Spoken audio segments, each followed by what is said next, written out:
Hello and welcome to the Jackcast, your Swansea City podcast. I'm your host, Steve Carroll. We do have a guest as ever this week, and I'm delighted to say that Reese Hughes has joined us. I think this is the hat trick, isn't it? Welcome back again. Thank you very much. Thank you for having me. Was I second best this time, or was I first choice? No, you were first choice. Look, it's a good rotation thing I'm trying to employ now, and yes, you were first choice, so you can, you can be It makes a change. You took great delight in telling me I was second choice last time. So Hey, I'm just trying to rotate. You haven't been on for a few weeks now, so I thought, we'll get you on this week. So I thought it would be good. But yes, you are first choice, just like Joel Ward, I'm assuming, who we will come on to talk about at some point. But yeah, not as bumper this week. Obviously, we've got the cup game to discuss against West Brom. The signing of Joel Ward is just general transfer chit chat, and then obviously we've got a couple of home games next week, Birmingham and Blackburn. So yeah, I guess let's get stuck into it, Reese. So West Brom, were you surprised by the team? That's the first thing to discuss, really, because I really didn't think we would go that strong. I mean, there was only a couple of changes, really, wasn't there, from what you would consider to be our first choice team, with the goalkeeper changing and Caelan Casey coming in for Cameron Burgess. I mean, I was in favour of it because, from my point of view, we are really in mid-table. Don't look like we're going to go up or down. So it would have made sense to try and have a cup run. So I was in favour of it, but I was a bit surprised. Were you the same?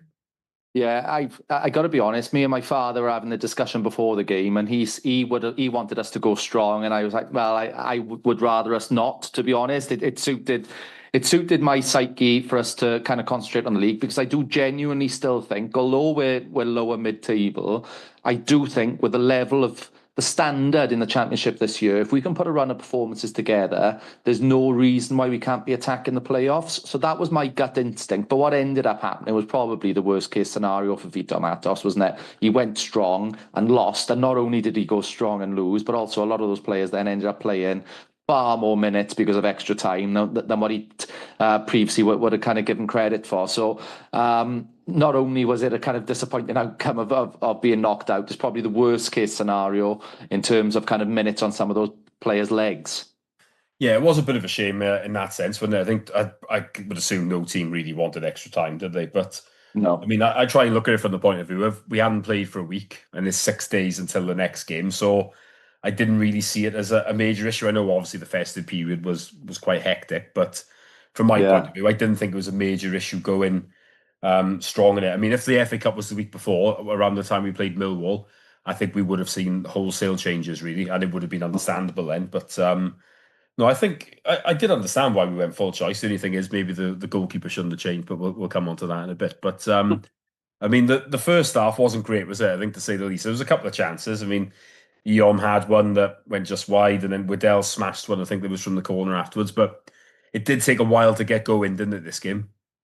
It did. It did. It seemed like an FA Cup game that neither side were absolutely gunning for, to be honest. And let's be honest, the atmosphere down there from the fans was relatively tepid as well, wasn't it? I think it was just one of those kind of dead ringer draws. I said to the person sitting next to me that this game had 0-0 written all over it. Well, it wasn't that, but it was one of those games where I think it suited a lot of those players to try and get it done as soon as possible, and then move on to the greater tasks at hand, which is obviously Birmingham and Blackburn next week.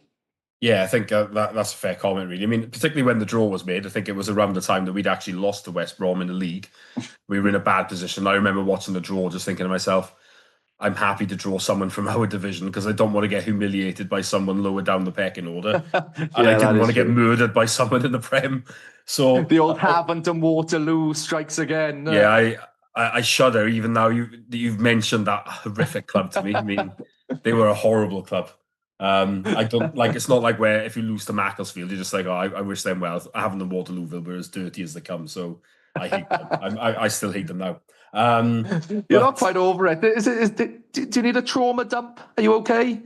No, look, I'm fine, but I hear that name and I'm just like, it does bring back bad memories. And I just thought they were a horrible club, and it should never have gone to a replay. But look, it's all ancient history, and I mean, I think they're struggling quite a bit at the moment. I know that someone did tweet a couple of years ago after we'd sealed survival, I think, that they'd been relegated on the same night, and I must admit, it still brought me a little bit of joy all these years later. So it probably You tells you what I horrible think. sod. Well, they're in my top 5 most hated clubs, definitely. Even though I That's don't so know what they're random. doing generally, but I hate Hammond and Waterville. Right. How else can I? Oh, we need to carry on with this anyway now, don't we? Now you've distracted me That's so from. random. Yeah. Look, I can't. I bet I'm not the only one. I bet there's a few people listening to this thinking, "Oh, bloody Hammond and Waterville." But yeah. So the second half was a little bit better, wasn't it? We scored another worldie. I mean, it seems to be crazy, doesn't it? The amount of worldies that we've scored this season. I almost think that I'd like to see us score some more well-worked goals, a bit like the one that proved It's to be my slight concern, Steve. Yeah, it's my slight concern, to be honest. We're heavily reliant on moments of brilliance, and we're not actually creating that many clear-cut chances at the minute. So that is a bit of an alarm bell that's ringing with me at the moment. That you take some of those kind of you tell me you're the stat guy. How many goals have we scored from kind of the edge or outside the box in recent weeks? I don't have them to must be hand, but I loads. mean, you can just think of the ones offhand, can't you? Vipotnik 2 against Norwich. I mean, I know the Fulton. Franco volley against Blackburn. It's not outside the box, but it is a ridiculous No, but goal, isn't it? one to go. Yeah, One I to mean, go. Galbraith against West Brom away. Yeah. That's another one, isn't Fulton. it? I'm sure there are others. I can't think of them. We're scoring worldies, which is great, and long may it continue. But at some point, those aren't going to come off, and we're not currently creating the chances that kind of put me at any kind of ease that we're going to start winning football matches when those moments dry out. So that is the only question mark that I got at the moment, and it's not a blemish at all or a criticism of Vita Matos, because I think he's been a breath of fresh air, and the pressing that we're doing is exciting. It's great to watch, but it must be a cause for concern for him that we're not creating those clear cut chances in games. Yeah, it must be. I mean, it's not like if you've got like a prime Gareth Bale or something, arguably you can get away with it a bit because you know that he's always got a worldie in his locker. But I think a Yeah. lot of our players are taking us a little bit by surprise, aren't they, with the ones that they're scoring? That we certainly don't think that they're going to do it on a regular basis, but between a lot of them, Who had 50p each way on Jay Fulton? That's what I want to know. yeah, that's a good one as well, isn't it? Outside the box, no one would have seen that one coming. So. Look, they're enjoyable at the time, but yes, I am with you. It's some nice, well worked goals, a few tap ins. They wouldn't go amiss either, would they? I don't think. No. Let's get back to some normality. Yeah, exactly. Well, normality for our understudy goalkeeper, who, to be fair, haven't been bad this season when he has played. Was their first goal? I mean, he didn't look great, did he? I mean, if a ball goes more or less in straight from a corner, it's you've got to be asking questions of your goalkeeper. And the problem is, I don't think that happens if Vigouroux plays. So that was a bad goal to give away, wasn't it? And obviously not long after we'd taken the lead. I accept everything that you said there, Steve, but I will play devil's advocate in his defence. They are horrible balls to have to contend with. It has gone in at the back post, and he was surrounded. I actually think, and I was kind of tearing my hair. After that happened and we conceded a goal at the back post, they had a corner about 5 minutes later and we didn't stick anyone on the post. I was just thinking to myself, I'm not sure whether modern day football is fluid enough. Like we knew full well what they were going to do. We knew that Fisher wasn't particularly confident with kind of claiming anything from his line. Why didn't we stick anyone on the back post thereafter? I mean, it didn't end up costing us anything, but I just think those are the type of ones. Yes, you're absolutely right. People question the goalkeepers on them all day, but that's not. I certainly wouldn't say that's a howler by any means. And I actually thought his gameplay overall in that game was actually pretty good. I thought his distribution was good. So I'll reserve judgment on criticising him too much on that. Is my gut feeling. The problem for Fisher is, and this isn't his fault, obviously, is he's not the tallest, is he, for a goalkeeper? So no. He's always going to be a bit disadvantaged there. Whereas Vigouroux obviously has definitely got a few inches on him, and yeah, like you would back him to take it, wouldn't you? And that's it's not that part maybe isn't so much a criticism of Fisher. It's just the way that it is, isn't it? A bigger goalkeeper is obviously going to be more commanding, and that's what I guess is disappointing. I mean, for me, if you're going to take the game seriously, I would have kept our first choice goalkeeper in, but the difficulty you've got then though is Fisher would go the whole season without playing a game, and that's not good for him. It's not good for his value, because if we're thinking kind of, if we are trying to kind of ship him off anywhere else, he could effectively go a whole season without playing if you don't play him in competitions like the League Cup and the FA Cup. Well, so he has played in the League Cup, hasn't he? It's just that if obviously we've got a different manager now, and my thought is really that if you want to take this game seriously and you want to win, then your first choice goalkeeper should play in every other position. Pretty much the first choice player played, didn't they? Yeah, fair, fair. I can't argue with your logic, but I actually I didn't have any issue with Fisher playing on Saturday. It seemed to make perfect sense to me because, as I say, otherwise you could end up going the whole season having only played two games because of you're only playing him in the League Cup. And I will stick up for him. I'm not convinced that the sole blame can be put on him for that goal. I think, as you say, his physique goes against him. It makes it more difficult, and that's where maybe football and tactics in football isn't as fluid as what perhaps it should be. Because yeah, of course, if you had Lawrence Figueroa who's got 3 or 4 inches on him, that doesn't happen. Well, therefore, when you pick a goalkeeper that's that much shorter, why don't you stick someone on the post to help him out and kind of cover that line of attack? I don't know. Maybe I'm wrong. No, the post thing is a fair comment because it is something that doesn't happen so much these days, and it is something I generally tend to agree with, that somebody should go on both posts because you can't expect a goalkeeper to get everywhere, can you? And if someone does No. stand there, generally it can help prevent a goal. Obviously, that does mean sometimes that people can be unmarked, so it Yeah. is a bit of a balancing act, isn't it? But I think it is a fair comment to say someone could have been on that post, but. Either way, the ball went in, and that was that really. But we did have a couple of other chances, didn't we? I mean, Tymon's put a great ball across the box for Ronaldo, who didn't really make much contact with it. That could have won us the game. And then you look as we went into extra time, Yalkoué had that amazing chance, didn't he? And he really Oh. should have scored, shouldn't he? He did so well, but then just at that last moment, he didn't quite manage to stick the ball in the net, did he? He's showing glimmers of brilliance, but I'm not seeing him flourish in the way that I was hoping he was going to when we signed him. I don't know whether you're going to disagree with that, but he's shown moments of where he looked like a world beater, but we haven't seen that anywhere near consistently enough from him. And that chance on Sunday was gilt edge chance, and someone of his quality or supposed quality should be sticking that away. Yeah, it's a fair comment. I mean, what I do think recently he's been a bit unlucky in terms of he's probably deserved more minutes. I mean, he did get a couple of starts, didn't he, against West Brom in the league and then away to Millwall. And I do think from the bench he gives us something because he's got a lot of energy and he's one of the rare central midfield players that will actually run with the ball. So he Yeah, does. Yeah, agree with he's that. certainly got something, isn't he? I mean, Yeah. I would like to see more of him, but look, unfortunately, he has missed a big chance there, isn't he? And he really should have scored, but.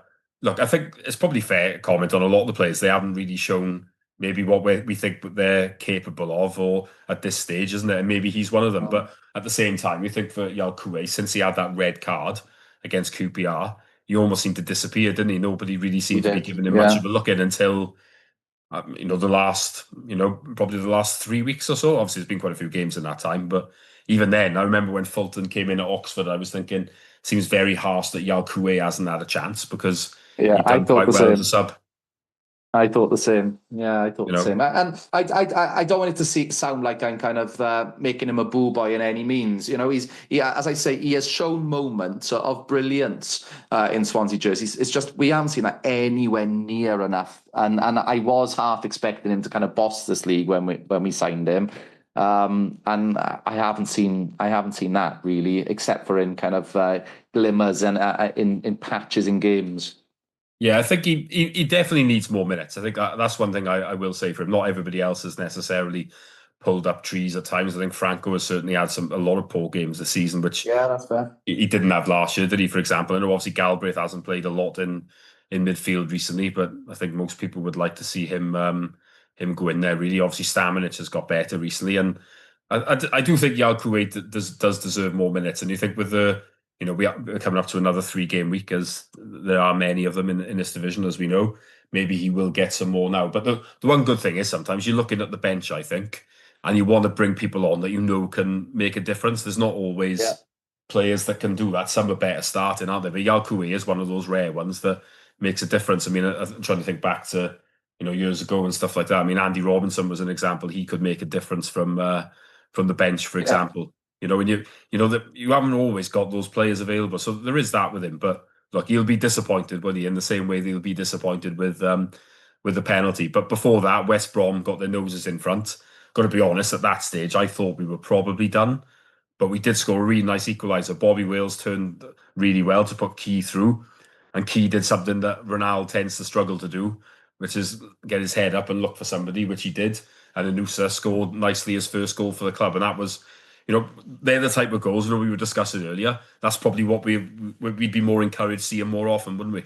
Definitely, and I was a really well worked goal as well. I was pleased because that looked like something that they may have potentially worked on the training ground. It was well worked, and it was a nice passing, quick move.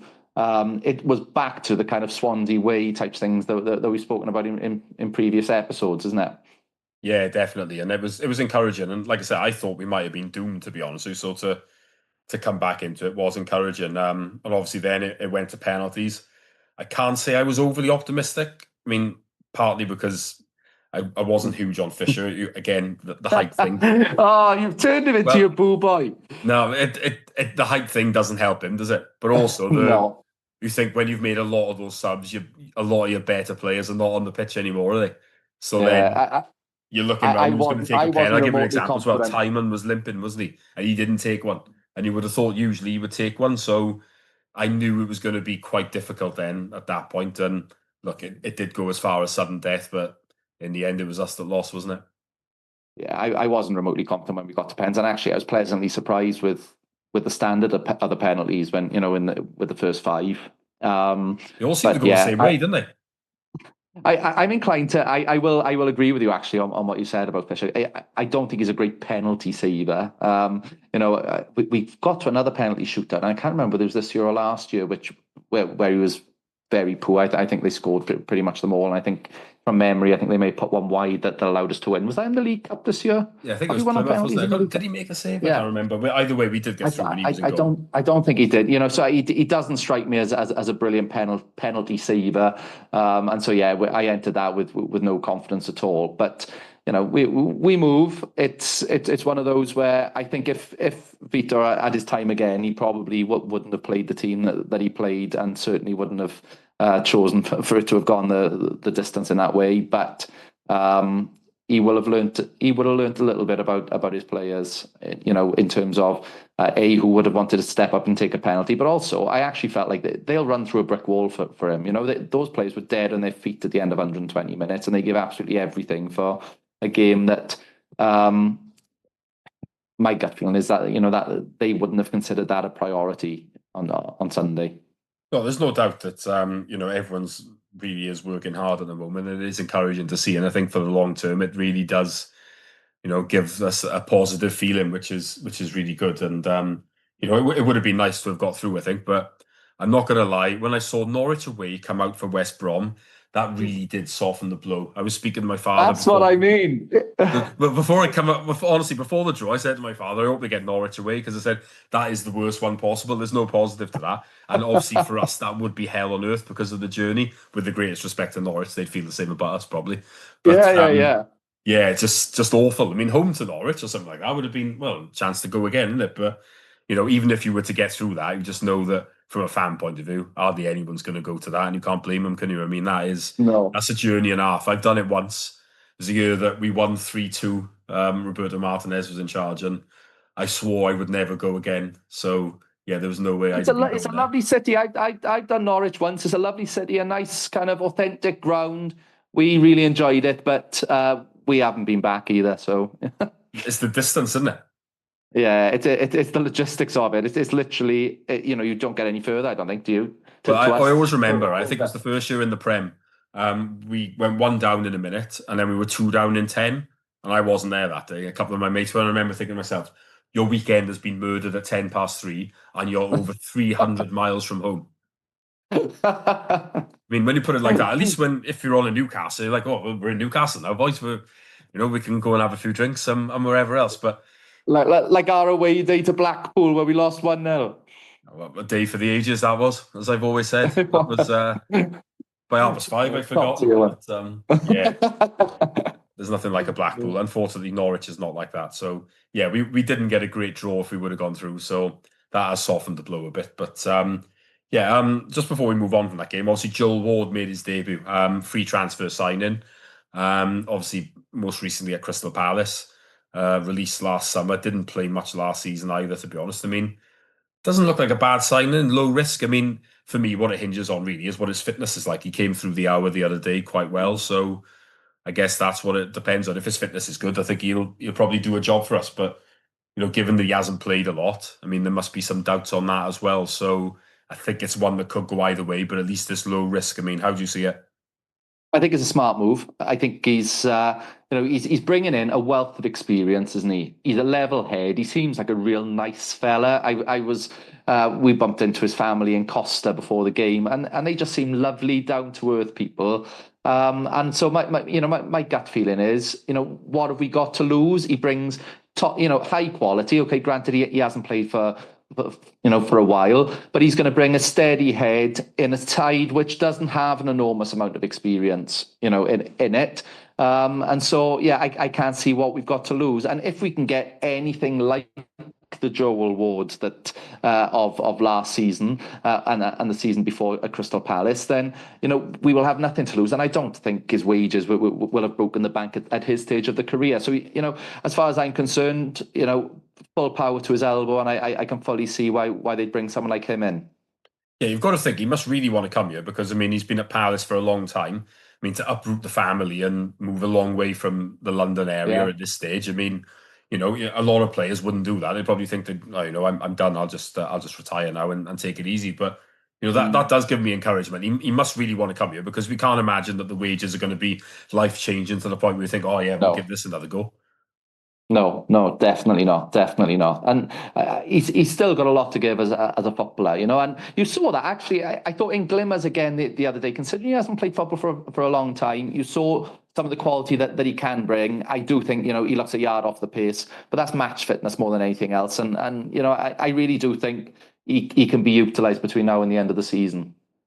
Yeah, let's hope so. Because I mean, as we've said previously, I think I'm not sure if it's been when you've been on, but obviously Josh Key has been out to form, a loss of confidence. Yeah. So bringing in a solid replacement at this stage, but it does seem a smart move. And obviously Ethan Galbraith then frees him up to go back into midfield, which is better position really. So yeah, it's certainly encouraging, isn't it? I mean, how do you feel about the rest of the squad? I mean, would you like to see anyone else go? Do you think anyone will go, should go, etc.? I mean, Manuel Benson seems like the obvious one because it just hasn't worked, is it? I mean, he's at the AFCON still at the moment, as far as I'm aware. But the comments from Matos this week suggested that they were looking to come to a resolution. I mean, that you don't have to be too smart to realise that means they're going to try and remove him from us. I would have thought, wouldn't you?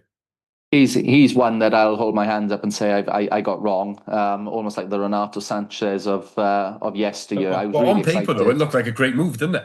I was really excited when we signed Manuel Benson, and I thought he was exactly the type of person, exactly the type of player that we needed in the squad. But it just hasn't worked. And sometimes, players aren't fit for the for a club. Do you know what I mean? And so he just hasn't settled. And I think it's in everybody's best interest if some kind of agreement can be reached with Burnley to send him back and whether they send him elsewhere then. But with regards to the January transfer window, my gut feeling is it's probably a window that's less about who we bring in but who we can afford to keep.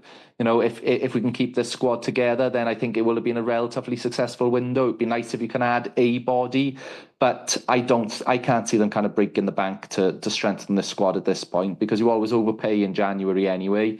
And it's not as if we're knocking on the door of the playoffs. So it's probably one that kind of prioritizes stability over panic more than anything else. Yeah, definitely. I think that. I mean, you're always looking maybe for one or two if the right deal comes up. But yeah. The fact is as well, we did so much business in the summer that there's not a huge amount we need, certainly in terms of bodies. I mean, in terms of quality, we probably still need more. But generally, there are two players for most positions, aren't there? I mean, it looks like Ricardo Santos might leave and join Reading. I mean, I haven't seen much of him. Obviously, he came on at Bristol City on a day where we did have a complete stinker. But I mean, he himself didn't cover himself in glory either. So I think he was always signed as a backup, wasn't he? And, was not going to play. And I mean, Casey's not had many minutes recently. He's obviously third choice. So Santos, his signing, the Santos signing is exactly the type of signing which makes me pull my hair out at modern day football. And this is nothing against Ricardo Santos in any way, but he was clearly signed as a squad player. And I hate the logic behind picking anybody or signing anyone just for the squad, because ultimately you want your squad to all be competing for a first team place. Otherwise, what purpose do they serve? So the only way I could You look know, at it in the other way is, do you remember last year where we had those Darlin and Cabango injuries around this time, and then Cyrus Christie had to play there? yeah, but my counter argument to that was Cyrus Christie was an absolute disaster when he played there. Oh, look, Because he was. That's the problem. you know, You he was need to nowhere make near. sure you've got. We need to stop signing so-called squad players. If they're not going to be competing for a first team place, leave them where they are. Yeah, that's fair. I suppose the only thing is, if you've got four centre backs that are all trying to play, is that going to upset the apple cart? So I do sort of see I'm sorry, a little bit of logic in the fourth choice one, maybe not being someone that's likely to play. No, maybe in that case, you just want a youngster from the promoted from the under-21s who's not going to kick up a stink or something. But I mean, I certainly Or don't someone want. like Joel Ward, or someone like Yeah. Joel Ward, who's coming with very kind of, I can't imagine he's on break the bank wages, and he's here just to kind of see out the twilight of his career. I can understand how you'd sign someone like Joel Ward, but the Cyrus Christie one, I was scratching my head because Look, I'm with you 100%. The point I was trying to make was that, they had to then, because Darlin and Cabango, I think either one or both of them were out, and then that Nelson Abbey obviously wasn't up to it. We then had to put a backup right back who was not up to it, a backup right back into centre half, and it was just a complete disaster, wasn't it? So I'd no say I'd one can rather have tell had a me that there Santos than can't that. be enough enough talent in that academy. There's got to be someone who, if the worst came to the worst and we needed someone to fill a gap for 3 games, why aren't we throwing some of that young talent in the mix and just giving them a bit of a go? That's how Ben Davis broke through. Yeah, well, Sam Was Parker's an through an interesting injury one now. crisis. I mean, I'm looking And at Sam Sam Parker. Parker, who I thought when he's played a couple of years ago before he had a nasty injury was pretty good. But I mean, he's not really had any minutes. We've now signed Joel Ward. That tells me that they don't rate him. I mean, the manager hasn't said as much, and he has hinted he might go out on loan. But I mean, I'm just assuming that they don't rate him. That's what it feels like to me. I might be wrong, and they may prove me wrong. But he certainly needs to go out now and get some minutes, doesn't he? Because he's going to get zero for the rest of the season here. Agree. And you don't want it to stagnate either, do you? He's quite clearly got some kind of talent, but he's not going to utilize it by not playing minutes. No, exactly, and that's the thing. If you're not going to be in and around that first team squad, I mean, I wouldn't want to recall Philip Lisser, for example, from up in Scotland, same as No. Cameron Congreve. They're both playing, they're doing well. Why would you want to, unless they were going to come in here and they were definitely going to start, just leave them there. They'll be developing well, and then next summer, hopefully they'll come back and they'll be better players, and maybe they can compete for a first team starting spot. Couldn't agree with you more, mate. Yeah, so obviously we've got a couple of games this week coming up now. Birmingham at home and Blackburn at home. I mean, we lost in the last minute at Birmingham, didn't we, earlier in the season? That was a bit disappointing, but they've not been on a great run recently. They obviously they did beat Coventry, I think, in their last league game 3-2, but the goals had generally dried up before that. So, I mean, how do you see this? I mean, generally in this division, you always think that it's much of a muchness. If we play well, as we have in some of the games recently, and obviously our home record has been good as well. I mean, we'll have a decent chance of points in this game, won't we? Yeah, I think you've nailed it. I think you'd fancy yourself against anyone within reason at home. If we turn up, the only thing I would potentially say about Birmingham is that you don't know what type of Birmingham side you're going to be playing. Do you? They've been very inconsistent. They actually have a squad that actually looks half decent on paper. And Chris Davis, I'd come under pressure because I don't think he's probably getting enough out of that squad. Is my gut feeling. So. With all that in mind, yeah, it's definitely a game that we'd be targeting for 3 points. Both of them are, if we're being brutally honest. But I think Birmingham is probably the trickier fixture on paper, purely because of the star quality that they've got in that squad. That if they turn it on, then we've got a challenge on our hands. Yeah, definitely. I mean, if you look at like the XG and stuff, they are underachievers. So they're clearly not great at taking chances. That's what it feels like for Birmingham. But they are creating them. So, it's not, in general, it's not a great surprise that in the end they did manage to score 3 against Coventry, because I think they'd be knocking on the door. It's just a case of poor finishing, and I'd always say I'd much rather that was the case rather than the Sheehan way of creating nothing and then just relying on a moment of magic, really. But yeah, I think Birmingham's a game where we have got a reasonable chance of a result. But Blackburn, as you say, does feel like one that generally we'd be disappointed, I think, if we didn't win that, wouldn't we? They've not been great this season. We did win up there, although we were probably a little bit fortunate. We didn't play particularly well on the night, but we did steal the game. One of our rare away wins this season. But we've got to be targeting 3 points from that one, haven't we? Yeah, 100%. That's the one that, I'd be very confident with. Again, like everything, though, you don't know what type of side is going to turn up. But with an Ishmael side, you know what you're probably going to get. They're going to be quite direct. They're going to be physical. They're going to try and bully us. And it's been the type of side that we've actually struggled against for most of the year. But with that being said, under Vita Matos, as we've pressed very high. I think we can pose Blackburn some problems. I'm very confident that we'll get at least 3 points from these two fixtures, and my gut feeling is we should probably be targeting 4 or 6. But I was going to say, what would you be happy with 4? I mean, that's got to be the target, doesn't it? I mean, we'd certainly want to win 1 and draw 1. I mean, if we could get 6, that would be brilliant, wouldn't it? But realistically, if we don't get 4, I think we'd be a little bit disappointed, wouldn't we? I'd be happy with 4 and elated with 6. But yeah, I think, to be honest with you, and I don't know whether we're going to speak about this eventually, but I'm probably slightly more concerned, and the thing that's holding us back more at the moment is our away form. We're knocking on the door of picking up some results, but at the moment we're just not really getting any across the line. Of course, we did win. What was the game before last? Now that Oxford. we won, Oxford. But Oxford looked absolutely trash. To put it politely, I was not remotely impressed with them. So I think it's probably our away form that will define where we end up rather than our home form. Yeah, you would think so, wouldn't you? I mean, I discussed it on last week's pod about the Millwall game, where in the first half we were completely battered, really, and lucky to still be in it. But we did play better in the second, and it's frustrating that we lost the way we did in the end, even though it was a fair result, probably on the balance of play, because of how we were dominated in the first half. But it is important that we got that win at Oxford, I think. I mean, you look at the away days coming up. I mean, Hull and Watford are 2 teams that are doing quite well, so it's going to be tricky to get points there, I'd have thought. So that really makes these next 2 home games even more important, doesn't it?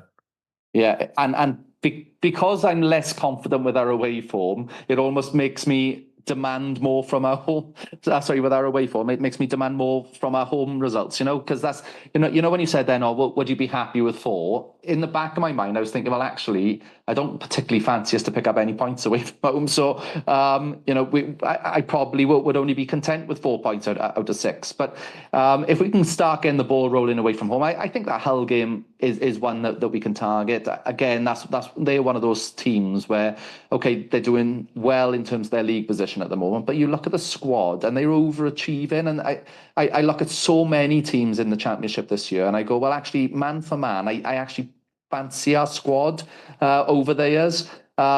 So I've got a gut feeling that we may have a push on our hands if we can get a run of results. If we can kind of get two back-to-back wins under our belt and we can grow confidence, I really think we could kind of push for top 6. But I could end up looking very, very silly now I've said this on this podcast. I'll be honest. I don't think that's going to happen now. I think we're a bit far behind. I don't think there's enough goals in us. Generally, that's my concern. Really, I do agree in terms of if we had a better squad, you would be in a good position because I just don't think it's a great league this year. But I don't think that's going to be us, unfortunately. If we finish in the top half, I'd be quite happy with that, and then we'll try and maybe build again next year. But I mean, if we'd won at Millwall, nicked it, which we had 1 or 2 chances to, then we might be having a different conversation because we would have pulled them closer to us then, and obviously jumped a few more places. So maybe then, but if I'm honest, I think that ship have sailed, and that's why I quite fancied going through in the cup, because I just thought that that could bring a bit of excitement to a season that is probably going to end in mid-table again. But hey, a few weeks back, what we would have given for that. So That's the most Absolutely. important. But the problem is, we speaking about next year already. You could be adding West Brom, Burnley, Wolves to the mix. Obviously, Cardiff potentially into the mix. This is probably our opportunity, isn't it, to target something? I don't think we'll ever 100%. have a championship route with this. This is a wasted year in my view, which is very disappointing because I don't think it's ever going to be as weak as this. That's more what my instinct is, but the fact is we've left ourselves too much to do, and our transfer business in the summer wasn't quite as good as maybe what we thought it was at the time. Yeah.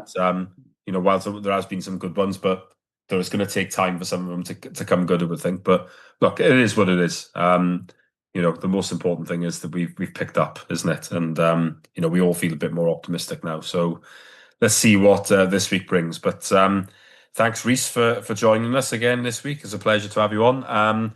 We will try and bring you another episode next week. Obviously, it'll be a bit tricky because of the we've got that midweek game, but we will see what we can do. But in the meantime, thanks for listening as ever, and bye for now.